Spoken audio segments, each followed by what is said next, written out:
এখানে আমি প্রধান নির্বাচন কমিশনারে আপিলে এখানে জমা দিয়েছি। আমরা এই ফলাফল বাতিল চাই এবং পুনরায় নির্বাচন করার জন্য এখানে আজকে আমি এসেছি। আমরা রাজনীতিতে বাধা দেবো না, বাধা দিচ্ছি না, কিন্তু তারা কোনো রকম আবার যদি রেলে আগুন দেয় বা গাড়িতে আগুন দেয় বা মানুষের কোনো ক্ষতি সাধন করে, তারা কিন্তু ছাড়া পাবে না। আসসালামু আলাইকুম, আপনারা সবাই কেমন আছেন? আশা করছি সবাই ভালো আছেন। তো আমি আপনাদের কাছে দেখাবো পুনরায় নির্বাচনের দাবি জানালেন হিরো আলম। তাহলে কি ঢাকা 17 আসনের উপনির্বাচন আবার হবে? আপনারা এই ভিডিওটি দেখলে বুঝতে পারবেন। আর এইদিকে এবার মুখ খুললেন মাননীয় প্রধানমন্ত্রী শেখ হাসিনা। তো আমি আপনাদের কাছে এই দুটি ভিডিও প্রমাণ দেখাবো। তো আজকের ভিডিওটি অত্যন্ত গুরুত্বপূর্ণ। তো আমি আশা করবো যে আপনারা এই সম্পূর্ণ ভিডিওটি দেখবেন। আর এই সম্পূর্ণ ভিডিওটি দেখলেই বিস্তারিত জানতে পারবেন। আর এই ভিডিওটি দেখানোর আগে আপনাদের কাছে ছোট্ট একটি রিকোয়েস্ট, আপনারা যদি আমার চ্যানেলে নতুন হয়ে থাকেন তাহলে নতুন আপডেট নিউজ সবার আগে পেতে আমার এই চ্যানেলটি সাবস্ক্রাইব করে আমার সাথেই থাকুন। আর এখন চলুন আমরা প্রথমে দেখে আসি ঢাকা 17 আসনের উপনির্বাচন নিয়ে হিরো আলম কি বলেছেন সেই ভিডিওটি। পুনরায় নির্বাচনের দাবি জানাই এবং সেই জাল ভোটের সমস্ত ভিডিও ফুটেজ আমার কাছে আছে। তারা 8-10 বছর 12 বছর 13 বছরকার ছেলে মেয়েকে ভোট দেওয়া হয়েছে এবং যারা মনে করে ভোটারই নাই, অনেক মনে করে লোকজন দেয়, তারা বলছে আমি এখানকার ভোটার না, আমাকে জোর করে স্লিপ দিয়ে কথা ভোট দাও। কেউ 20-30 করে ভোট দিতে। আমার কথা, আমার মুখের কথা আপনারা বিশ্বাস করবেন না। আমার কাছে ভিডিও ফুটেজ আছে, ভিডিও ফুটেজ সহকারে আমরা জমা দিয়েছি। এই জমা দেওয়ার কারণে আপনারা, আমি চাবো যে আমাকে ইসিতে এখানে সুষ্ঠু একটা নির্বাচন করে প্রধান নির্বাচন কমিশনার এবং আপনি যারা মনে করেন মন্ত্রী পরিষদ আছেন এবং মাননীয় স্পিকারকে বিনীত অনুরোধ করব যতক্ষণ পর্যন্ত এই আপনার সুষ্ঠু বিচার না হয়, ফলে আপনি ভিডিও ফুটেজ দেখে তো মনে হয় সুষ্ঠু আপনার নির্বাচন হয়েছে, তাহলে আরাফাত ভাইকে আপনি শপথ গ্রহণ করাবেন, না হলে শপথ গ্রহণ বন্ধ করে দেবেন। কারণ জনগণ সুষ্ঠু নির্বাচন চায়, জনগণ সুষ্ঠু ফলাফল দেখতে চায়। এবং আপনারা সবাই জানেন এই নির্বাচন কতটা সুষ্ঠু হয়েছে আর কতটা আপনারা জালিয়াতি হয়েছে। আপনি এই ভিডিও ফুটেজগুলো দেখলে বুঝতে পারবেন। আপনারা আমার মুখের কথা কেন বিশ্বাস করবেন? ডিএমপি কমিশনার ফারুক স্যার যে কথাটা বলেছে খুবই দুঃখজনক, লজ্জাজনক। কারণ তার যদি লজ্জা থাকতো এ কথা বলতো না তিনি। কারণ একটাই, আমি যখন উনি বলেছে একই কেন্দ্রে আমি 2বার গিয়েছি করতেছি, আপনি ভিডিও ফুটেজগুলো দেখবেন আমি ওই কেন্দ্রে 2বার গিয়েছি কিনা। ওই কেন্দ্রে আমি একবারই গিয়েছিলাম এবং তারা বলছে নিরাপত্তা তারা ভিতরে দিয়ে বাইরে দেবে না। ওটা ভুল ধারণা। ওনারা সারা বাংলাদেশের নিরাপত্তা দিবে, পুলিশের কর্তব্য। এবং 17 আসন গোটালদা আপনি জুড়ে তাদের নিরাপত্তার দায়িত্ব। তারা কেন্দ্রে কেন নিরাপত্তা দিবে? আমি যখন আমাকে যখন মারধর করে কেন্দ্রের ভিতরে, তখন পুলিশ যখন আমাকে যখন বের করে না দিয়ে যারা মারধর করে তাদেরকে বের করে দিয়ে, তারা কি করা উচিত ছিল? আমাকে মনে করেন কেন্দ্রের ভেতর থেকে সম্মানে গাড়িতে তুলে বাসা পর্যন্ত পৌঁছে যাওয়া উচিত ছিল। তারা পুলিশের দায়িত্ব ছিল। ভালো কথা, তারা দায়িত্ব পালন করেনি। তারা কেন্দ্রের বাইরে কেন যাবে না? যখন ঝালনাওয়ারকে কেন্দ্রের বাইরে দায়িত্ব নাই, যখন আমাকে রাস্তার মধ্যে ওরা বেদুমারে মারধর করতেছিল, পুলিশের কর্তব্য কি আমাকে রক্ষা করা, সে রক্ষা করলো না। তারা বিজিবি মোতায়েন করেছে। আমি যখন মারতে মারতে দেখো বিজিবির গাড়ির কাছে নিয়ে গেল, আমি বিজিবির গাড়ির কাছে গেলাম, বিজিবির গাড়ি থেকে একটা লোকও নামলো না।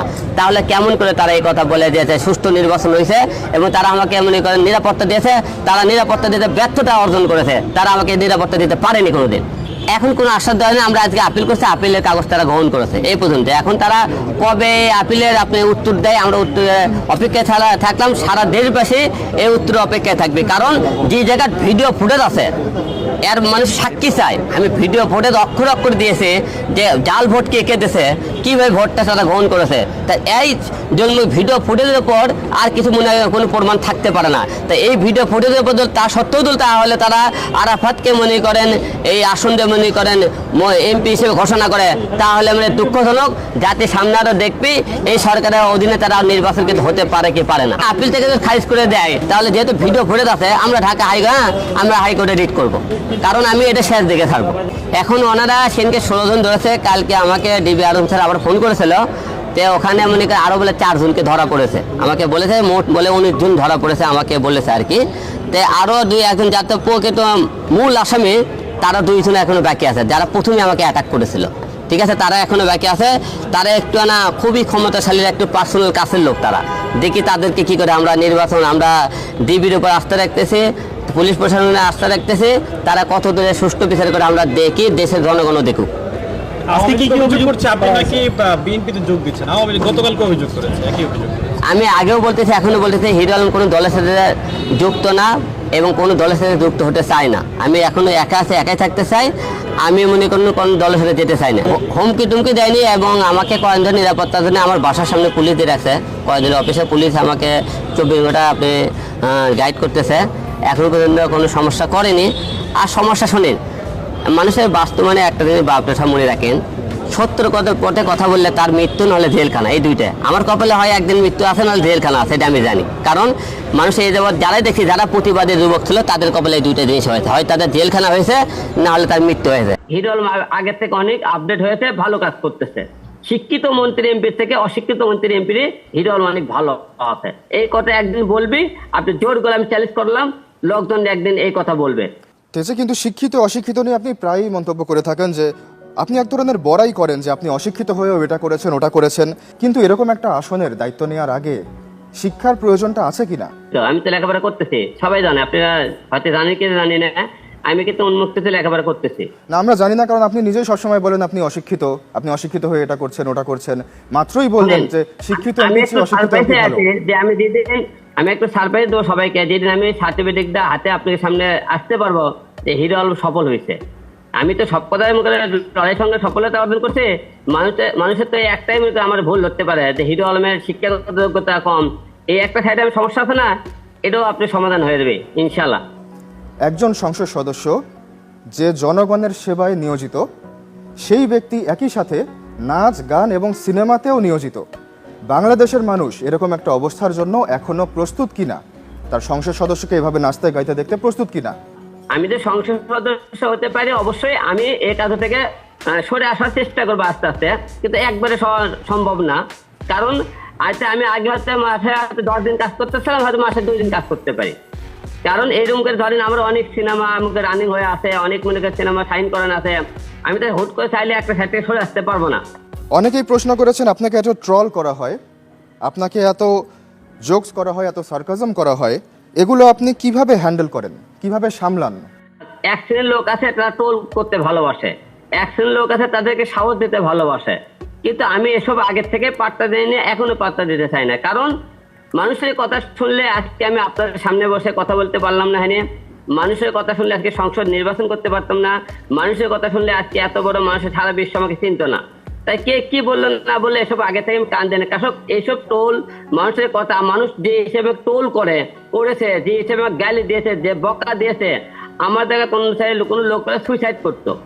কারণ আমি সুইসাইড এই কারণে করিনি, আমি টোল থেকে এই কারণে চলে যাইনি, আমি দেখে মানুষের এত লাঞ্ছিত, এত পরাজিত হওয়ার পরে সামনে এত দূর আসতে পেরেছি, আমাকে দেখে অনেকের অনুপ্রেরণা বেড়েছে।